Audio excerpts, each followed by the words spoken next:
আমি ইন্টারভিউ যেটা বুঝি সেটা হচ্ছে যে আমার জায়গাটা প্রপারলি ইউটিলাইজ করা। আমি আগে একটা সার্ভিস প্রোভাইডারের সাথে কাজ করার ট্রাই করছি। তো আমি কনফিডেন্স লুজ করছি। পরে তাদেরকে ছেড়ে দিচ্ছি।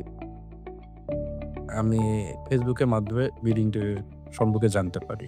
তো সেখানে তাদের রিভিউ, তাদের কিছু ভিডিও ছিল সেগুলো আমি দেখি। আমার ওয়াইফও দেখে। তারপরে আমি বিডি ইন্টারভিউ এর এমডি স্যারের সাথে তো উনার সাথে আমার একটা লম্বা কথাবার্তা হয়। তো আমি বিশেষ করে আমি তার কাছে কনফিডেন্স পাইছি না যে সে আমাকে আমার জিনিসটাকে সে নিজে অন করে কাজ করবে। এজন্য আসলে বিডি ইন্টেরিয়র এর সাথে কাজ করা। তো তারা খুব শর্ট টাইমের ভেতরেই কাজটা করে দিচ্ছে। যেটুকু সময় তারা নিয়েছিলেন সেইটুকু সময়ের মধ্যেই তারা আমাকে কাজটা বোঝায় দিচ্ছে। আসলে তো আগে তো একটা দেখছি ডিজিটাল ওয়ার্ক দেখছি। এখন দেখতেছি ভিজুয়ালি দেখতেছি, রিয়ালিস্টিক দেখতেছি। তো এটার ভিতরে আমার মনে হচ্ছে যে ভিজুয়ালিস্টিক থেকে রিয়ালিস্টিকই বেটার। সো আমি খুবই প্লেসড। আমার ভাবছি আমার ফ্যামিলির সবাই খুব প্লেসড।